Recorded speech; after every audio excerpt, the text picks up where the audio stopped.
Seeing the public's assistance in reopening Catherine Bollman's case. To this day, I don't know if she's dead or alive. Please watch this video until the end. To this day, I do not know where she's buried. I don't know the time or date she passed away.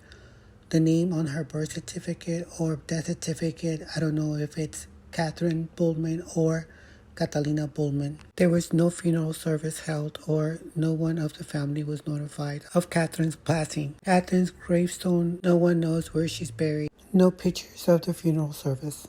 In order to get an autopsy report or a death certificate, this information is crucial to find out what really happened to Catherine Bollman. The reason Joseph Patrick Bollman, age 56 with serious mental illness, gives to police he did not know how to take care of a child. This is the worst excuse in the world. We all know why Sevier County Sheriff's Office protecting Joseph Patrick Bollman. The reason is so obvious.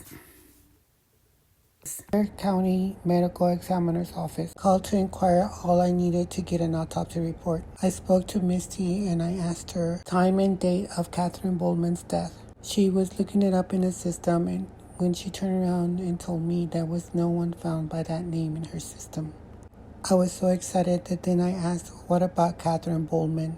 And she took a long pause and acted very suspicious and started asking me questions like, as soon as Misty hears my name, she informs me because of HIPAA law, she cannot release any information to me. I recorded the conversation and you can check it out on Proof Catalina Bollman is Alive. In that link, you can go on my YouTube account, Fanny Vicente 4270, or Facebook, look me up, it's Fanny Vicente. View the videos in their entirety. On July 2nd, 2022, I called Sevier County Sheriff's Office to do a welfare check on Teresa Santa Maria and Giselle Bollman. Officer Manetti was the one who called me back, informing me. Officer Manetti was the officer who responded to the 911 call the day Catherine Bollman passed away. He wants to inform me that my daughter is fine and that nothing is amiss. She is bigger than him and her wrists are bigger than his. He must be a midget, only weigh 90 pounds because Tessa looks like a walking zombie. I go on to ask him how Catherine Bollman passed away. Officer Manetti goes on to tell me he inspected the scene and at the time the baby was found face down. The official cause of death was positional asphyxiation. Officer Magnetti said that he inspected Catherine and found no literature marks or any signs of suffocation on her face or neck. Asked Officer Magnetti when Catherine Bollman passed away.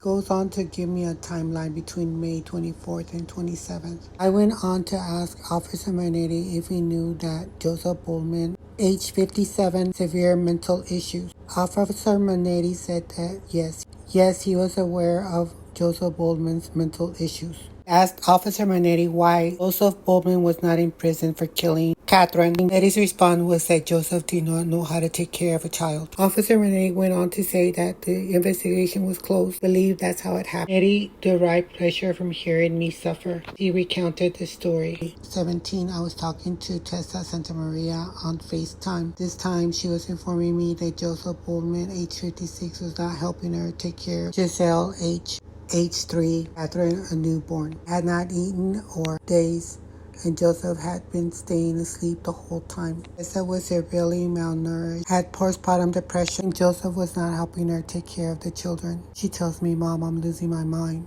The next morning, May 18, 2022, I called Sevier County Sheriff's Office, informing them about the situation. They were laughing off like, oh, that's just a domestic situation. It was like she just gave birth to a child and he's not helping her take care of the children. Time of Catherine's birth, there was a pandemic of milk shortage for infants. Informed the police about the weed dispensary in the back of the trailer. Joseph wanted Tessa to cook for him. She asked if he could help her wash the dishes, so he broke all the dishes. She puts me on hold, comes back and tells me that she's sending someone to check out. I got a call back saying everything was fine. Around this time is when my Tessa was admitted at the psych ward. Severe postpartum depression. It only gets worse. Tessa was crying out for me the whole time she was there, and I was never notified to do welfare checks. Tessa was there for 10 days. When I asked Jeff McCarter, chief investigator, why I was never notified, like we did, we gave her back to Joseph like she was a slave and Joseph was her master. The slave ideology still exists here. Not even the local residents have anything nice to say about the Sevier County Sheriff's Office. Tessa's released from the psych ward, only to find out that Catherine had passed away. I called Tessa around this time. She had gone to the pastor's home to visit her daughter. As soon as she got there, the pastor told her to take her daughter, to leave and not come back. Who can Tessa ask for help? There's no one there that will help her.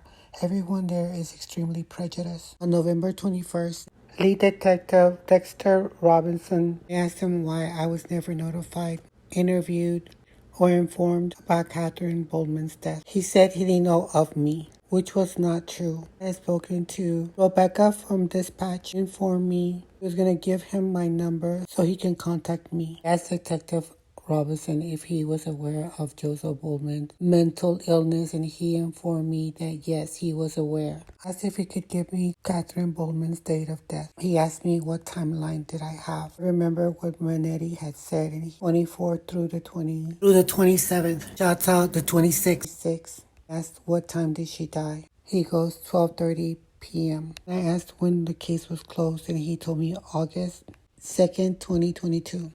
Which I know he's lying, because when I spoke to Manetti back in July 2nd, he had told me that the investigation had closed because they had no more reason to investigate. So he provided me with a fake case number. You know what they're trying to do? They're trying to get rid of me, but it's not going to happen. If anything happens to me or to my family, it's because Sevier County Sheriff's Office killed us. I also have spoken a lot with Rebecca from dispatch. Keeps changing her name. Days she's Angie and other days she's Angela. She goes by Rebecca too.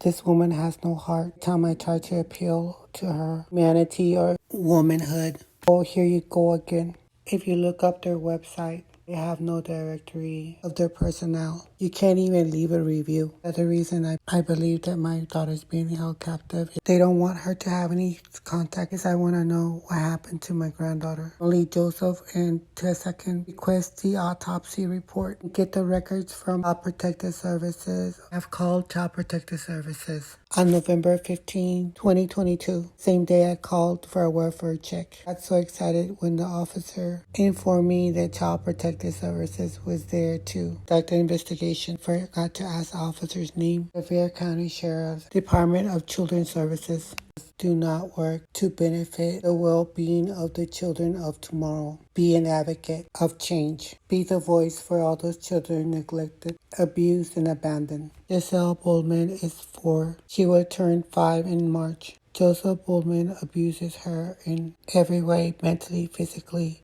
sexually, verbally, and on top. He does not provide any food for her to develop. She's extremely traumatized and does not speak. If anything happens to her, they're going to use the HIPAA law, which seals her case for 50 years the same way they sealed Catherine Bollman's case. This is the reason I need your help to open her case and help me rescue my granddaughter, Giselle Bollman. Robert Williams is Joseph's neighbor. Robert Williams' eyewitness account was running up and down the street, screaming his daughter was dead. Robert Williams had phone reception. He was the one that called 911. Robert Williams' eyewitness account. Catherine Bollman's nose was bleeding and had a bruise on her cheek. This is probable cause to reopen her case. Joseph Bollman needs to be in prison for what he did. Sevier County Sheriff. If everything happened as they claim they did, why are they hiding the information? Give me the information I need to get an autopsy report. One more thing I want to include. On May 21st, the day I found out that Tessa is in a psych ward in Chattanooga, which is a 3-hour drive from Cosby, Tennessee. If you read reviews, they're a nightmare. People leave there worse than the way they came in. I was unable to locate her. When you're admitted to hospital, you get a wristband with a number, and you need that number in order to get information on the patient. When I got this call, I also was informed that Joseph was the one that's taking care of the kids. I believe that this is around the time Tessa was admitted in a hospital between the 17th to the 27th or the 18th through the 28th. This is also the timeline Sevier County Sheriff's Office gives of Catherine's time of death. At the same time, Joseph cuts all contact, not allowed Tessa to have any communication with me. Sevier County Sheriff, Sevierville Police Department, Sevier County Medical Examiner's Office, Smoky Mountain Children's Home, Orphanage, and Foster Care, between 4 to 6 minutes away from each other. One of my theories is that my granddaughter was put up for adoption. You cannot prosecute Joseph Bollman without a body. The main reason they all get nervous when I ask so many questions. Smoky Mountains Children's Home, adoption and foster care, only 4 minutes away from the sheriff's station. The main reason I need the public's assistance in reopening Catherine Bollman's case. One thing I forgot to mention, Dexter Robertson, lead detective, when I asked him about the weed, he said there weren't any drugs found. Which is not true because they didn't even search the place. Had they searched the place back in May 18 when I first reported the incident, Catherine would still be alive. I spoke to Jeff McCarter, chief criminal investigator, to reopen Catherine Bollman's case. The weed dispensary in the back of the trailer told me that he had searched the place and there was nothing found. I informed them that I had seen the drugs in the house and if needed I would stand and testify against Joseph Bollman. Started laughing. No, it doesn't work that way. Unless you get Joseph Bollman to confess that he killed Catherine Bollman, we can't do nothing. Or get an autopsy report. And I said, that's what I'm trying to do. He starts laughing because he knows I can't get one. When I spoke to Jeff McCarter, November 23rd, 2022, I said, I feel like the investigation was not complete. McCarter goes on to say, ma'am, we conducted the investigation. We questioned the suspect. His answers were straightforward. This is what he said. He was very normal. He just said, this is what happened. I asked, so what happened? He says, because Tessa was the one that always took care of the children. And Tessa was in a mental hospital. Goes on to say that he doesn't know how to take care of a baby. He did as he saw. He put the baby on her side. She rolled face down and died. We believe that to be true. We believe that it was an accidental death. He said he didn't know how to take care of a baby. Went on to say, had it been the other way around, my daughter would be in prison right now. Tessa would be doing a lifetime right now. Well, we already did the investigation. It's a done deal. We're not going to reopen it. Unless you come back with a confession from him saying that he killed the baby, or you have other proof that can reopen the case, we're not going to bother with it. This case is closed already. And I said, what about the drugs? And I said, what about the drugs that were in the house? And then he says, well, you should have told us. I did. I reported on May 18, 2022, on June 1st, on June 19th, and on July 2nd. Reported to the police department about the drugs. And he said, well, we didn't find any drugs in the house. On one of the many times I spoke to dispatch, I asked if all the conversations that we had were recorded. It goes on to say, yes, all the calls are recorded. You said that the baby was found face down. How do you know that's how it happened? On to say that Joseph Bollman has a mental illness. He could have put the baby face down to keep her from crying. She was crying because she was hungry. Joseph was not feeding her. Same way he doesn't feed Giselle Bollman and Tessa Santa Maria. Are you aware that he has a mental illness? Goes on to say, yes, we are aware he has a mental illness. But that doesn't make him a murderer. I said, in this case he is, because he hasn't been punished for what he did to my granddaughter. Well, I have a coroner's report and an autopsy that says the contrary. He goes on to say, well, go over there and get a copy. I said, that's what I'm trying to do. But I can't get a copy unless I have time of death and date. And then he starts laughing.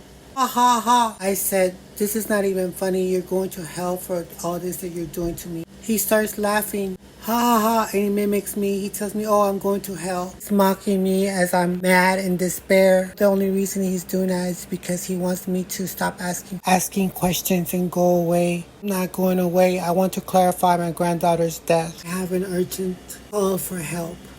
Tessa Santa Maria and Giselle Bollman, if we don't get them away from Joseph Bollman, he's going to kill them. They have no food, no central heating or AC, no water or electric in the trailer home. He isolates her from the world. She has no money of her own. They live in a trailer home up in the mountains.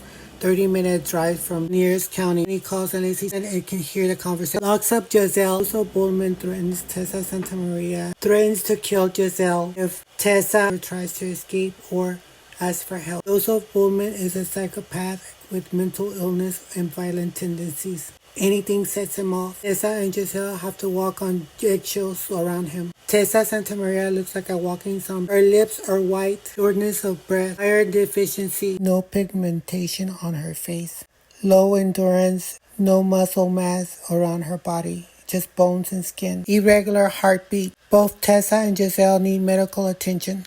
Joseph Bollman gives Tessa and Giselle inhumane treatment. November 15, I called Sevier County Sheriff's Office for a welfare check. I was frustrated with her because they never notified me of Catherine Bollman's death, nor when Tessa Santa Maria was admitted to the psych ward. Becca goes on to tell me, well, if you feel like we're not doing anything, why don't you call the Department of Children's Services, Tennessee Adult Protective Services. I called that same day. The whole time you speak to these caseworkers, they make it seem like you're making up stuff or that you're delusional or crazy. You report all the abuse going on. They try to detour you into thinking it could be anything else but what you think is abuse. Got the email confirmation that my case was open. Shortly after that, I got a call from the officer that did the welfare check. The officer informed me the Department of Children's Services was there conducting an investigation. I got so excited I forgot to ask his name. This is why I believe that these people are not telling the truth. I was hopeful that nightmare would be coming to an end soon. But when I called November 30th, Arlie Desiree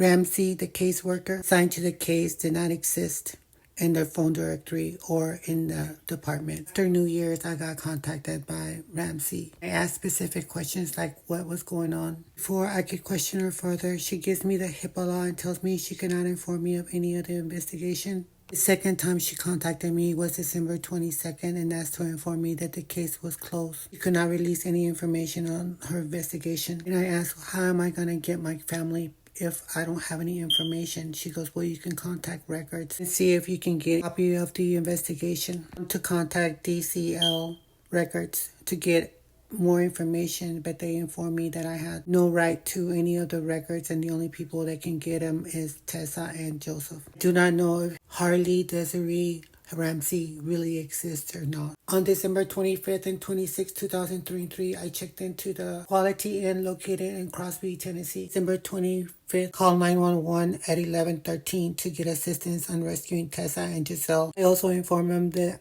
they both needed urgent medical care. I stayed with Rebecca for 17 minutes. Rebecca is very cynical when she speaks to me. Dispatch records all their conversations. You should listen to the way she speaks to me. She had no intentions to help me or my family. As soon as I hung up with her, an unknown officer called me at 11:37. He was going to be the officer in charge of doing the welfare check. I spoke to him for 10 minutes. In reality, he wasn't going to help me at all. Sergeant Tate calls me. I'd like to point out, Sergeant Tate is a character on Silence of the Lambs, movie about serial killer. He uses his position to silence me and threaten me and also to intimidate me. He wants me to stay silent about everything I know. Sergeant Tate goes on to tell me if I feel like they're not doing anything to call Department of Children's Services. I responded, I did. But you always keep closing all the cases I open. He goes on to tell me he had no time for nonsense, that he was not going to go do a welfare check on my daughter. I went on to go and see my daughter. That's when I saw Sergeant Tate on the side of the mountain, looking down at me like I'm nothing. Doesn't have time to go rescue 2 helpless human beings. Does have time to go warn Joseph that I'm on my way. Drove past the trailer home and Joseph was home. They insisted going in because police was there. Do not trust them. They would probably shoot me and say it was my fault. Sevier County Sheriff's Office are always protecting Joseph Bollman. One more thing I like to point out, when you call 911, they have the ability to pinpoint your location. I wonder why they don't use the technology to pinpoint missing people. When I checked in on December 25th at 3 o'clock, I was not asked to provide my license plate number. At December 26th, I was asked to provide all my information, including my license plate number. These was on a hunt for me. During this time is when my tire got slashed. This was done so I could become stranded up in the mountains at their mercy. These hillbillies are natural predators. I advise strongly against visiting this place at night. Women are being kidnapped and turned into sex slaves. I'll give you more details later.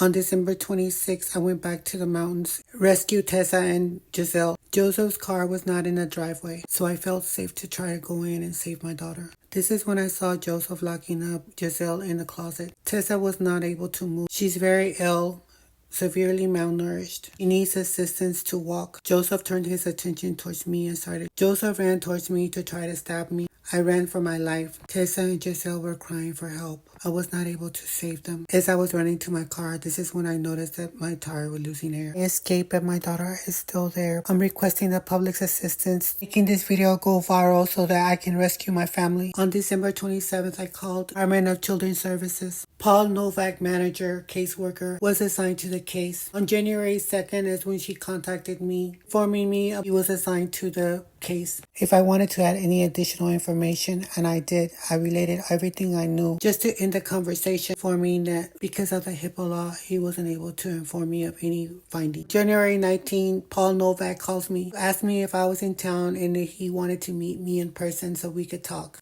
I said no, and then he asked me when would I be in town. I answered I didn't know when, but I would call him when I was in town. After I hung up, I realized, what would he talk to me about? He can never say anything to me because of the HIPAA law. One thing I forgot to mention, from January 16th through January 18th, I traveled back to Crosby, Tennessee. All I wanted to do was rescue my family. The weather around this time was really frigid. The roads and everything were unsafe. Especially in the mountains, it gets worse. The weather drops lower. The trailer home where they stay, it has no food, no water, no electric, no central heating, no winter clothes. Fortunately, they were not at the trailer home. I didn't know where to look for them. I decided to come back to Dallas on January 18th. On my way back, I got a call from Sergeant Tate from Silence of the Lamb, threatening me not to go near my family again. The only thing I have to say is that if anything happens to Giselle, Tessa, or me, I will hold these people responsible for our death. Sergeant Tate from Sevier County Sheriff's Office, Paul Novak, and case manager, Kelsey Armstrong, Supervisor, Department of Children's Services. On January 18th, I also opened a case with the Department of Children's Services. During the phone call with Sergeant Tate, I was stupid enough to mention I had opened a case. Referral results does not meet the definition of abuse, neglect as established by Tennessee law and rules. This is how much power Sergeant Tate wields around there. Tessa and Giselle are going to die. Joseph Bollman is a psychopath with mental issues. He needs to be in prison for killing Catherine Bollman and almost killing me, and on the process of killing Giselle and Tessa if they don't get rescued soon. Kelsey Armstrong, Supervisor, Department of Children's Services, me on January 24th, threatening me to stay away from my family. All these people need to be investigated, need to do the job they were hired to do. It is to protect the children who are abused, neglected, and abandoned. We need to start by fixing this broken system. Change laws to protect the children. Be an advocate of change. I also called Family of Freedom on January 24th. They could not help me. On January 5th, human trafficking to make a report. All these agencies go through Sevier County Sheriff's Office in order to start their investigation. As long as Sergeant Tate is there, he's going to continue closing all the cases. Tessa Santa Maria is the key solving all the cases of missing women that go missing in the Smoky Mountains. Sevier County Sheriff's Office. All the counties under their jurisdiction, the worst crime rate. I'm just going to talk about Crosby, Tennessee. The poverty level is 44%. Native residents say that they're weird, to avoid saying they're prejudiced. This county only has 742 residents. Compared to surrounding zip codes, 37722 has the highest crime rate. You name it, this county has it. You can call this county the devil's playground. It has assault, robbery, rape, murder, theft, vehicle burglary, arson. After they kill you, they burn you to vanish evidence, animal cruelty, identity theft. They kill you, they take your identity, vandalism, drug crime, kidnapping. 27 known registered sex offenders. No one is safe here. These criminals go to the campgrounds to look for potential victims. Joseph Bollman is one of them. He likes to go there to steal your belongings to sell online. These hillbillies kidnap women to turn into sex slaves. If you were to do a search on the trailer on the high altitude, you would find kidnapped women inside those trailer homes. Most of the kidnapping occurs up in the mountains, the high altitudes where the trailer homes are very scarce, have no phone reception. You go hiking, if you leave your car unattended, predators will damage it in order to keep you stranded. Wait till you're tired, hungry, without food and water to kidnap you. They take your clothes, shoes, so that you won't try to escape. This is the reason why a lot of bodies are found with no shoes and without socks. If you ever find yourself running away from one of these predators, be careful not to run uphill. Higher altitudes, lower altitude will make you pass out an easy prey for these predators. Joseph is a known criminal to police, a psychopath with mental issues. Police is always protecting him. I need this video to go viral to rescue Giselle and Tessa Santa Maria. She can shine light on a lot of the criminal activities that Joseph is involved in and what happens to the missing women that are kidnapped in the Smoky Mountains. not just here, but everywhere in the Smoky Mountains. I'm going to make a second video going into detail. Next, I want you to hear the recording with Sevier County's Medical Examiner's Office, Misty. Spoke to her on December 7th, where she reveals Catherine Bollman is not in the system, meaning she's not dead. Medical Examiner's Office is Missy. Yes, Missy. I was calling because I'm trying to find out the number to the autopsy reports. I need a copy. For autopsy report? Yes. Okay, you'll have to call during business hours. For that, you can call our main number.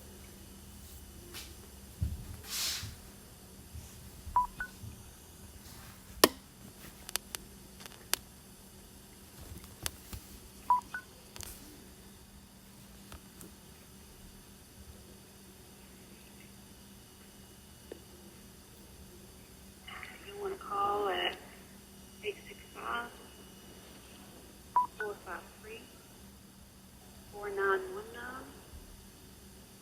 and you can call after 8 a.m. And this number is to what?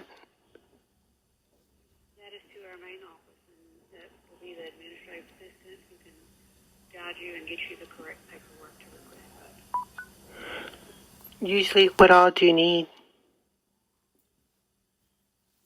You'll need to sign a release, and she will have to verify your identification and get that back to our records department. Okay.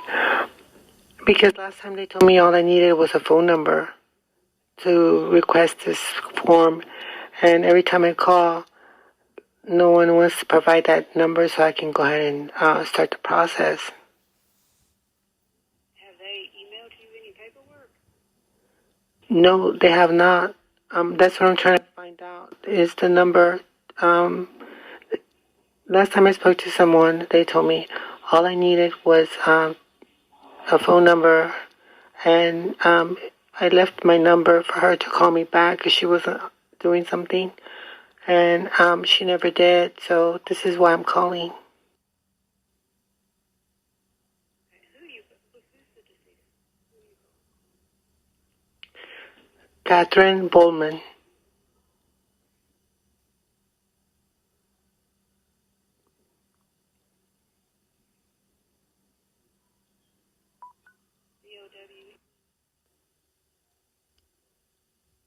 B-O-W? Bollman. And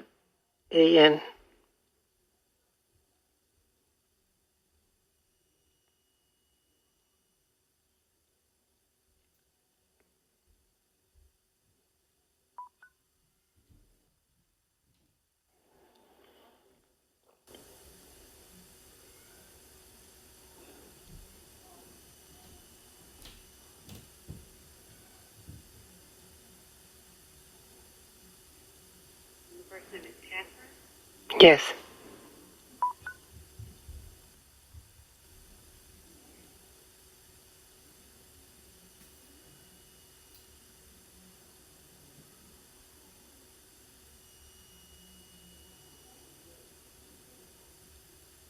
I don't have a Catherine Bollman in our system.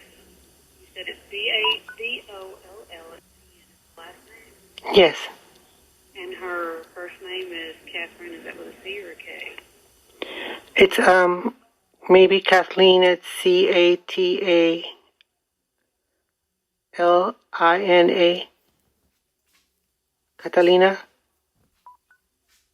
Okay, I thought you said her first name was Catherine. It is Catherine in English, but Catalina in Spanish.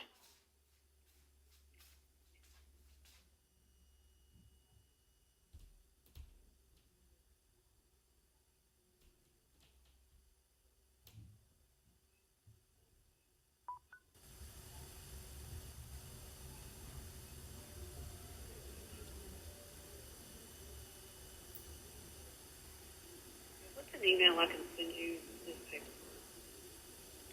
It's FANNYBICENTE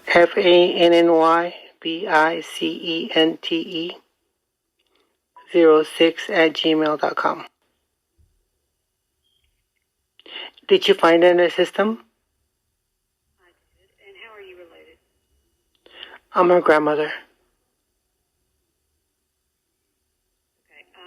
I cannot guarantee you that they will release that to you since she is innocent. Normally only release that to the parent. Why? It says on the internet that it's public record. Not all records are public records. There are circumstances that prevent us from being able to release records. Like? Has the records been released to the mother? I don't know. Okay, you need to check with her, and the number that they had given you before, as far as trying to access to get a copy of those, is our archive department, and they can walk you through whether or not you can have those records. But with her being an infant and it being a sealed record, you may not be able to have access to that. It's a sealed record? It's an infant. She's an infant.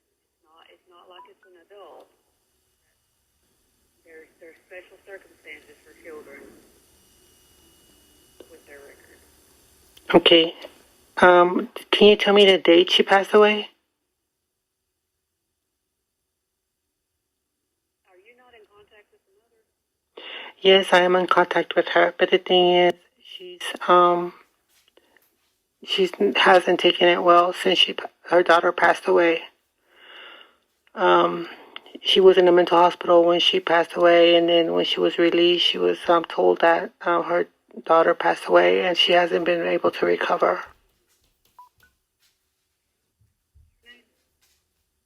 My name? Mm-hmm. Fanny. And your last name? Vicente.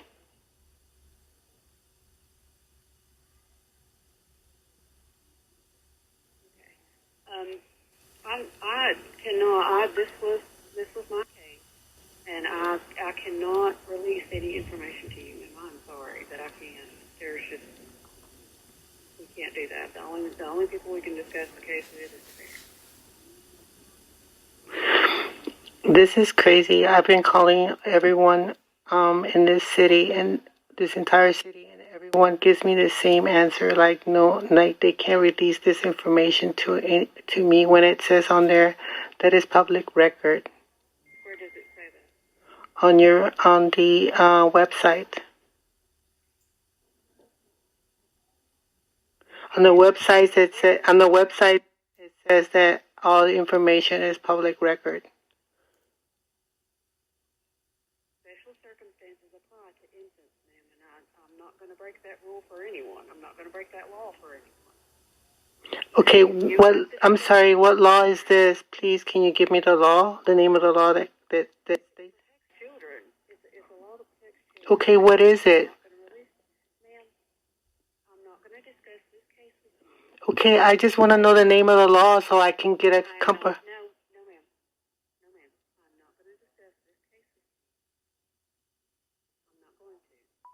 You are welcome to speak with parents and get information from them. And you can continue to call the number that we gave you to see if they will give you a copy of the autopsy. Okay, give me the number that I'm supposed to call then, please. But you cannot release even the name of the law that protects the children? Ma'am, I don't understand that. I have this argument with you. I'm not arguing with you. I'm just asking, what is the name of the law that protects the children from grandparents from getting access to their grandkids' autopsy? It's called HIPAA. It's called HIPAA?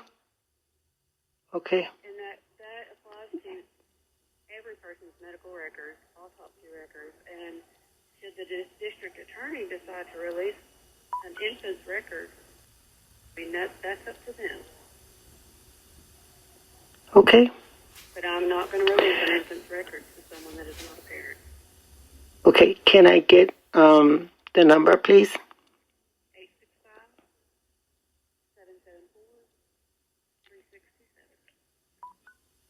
Thank you.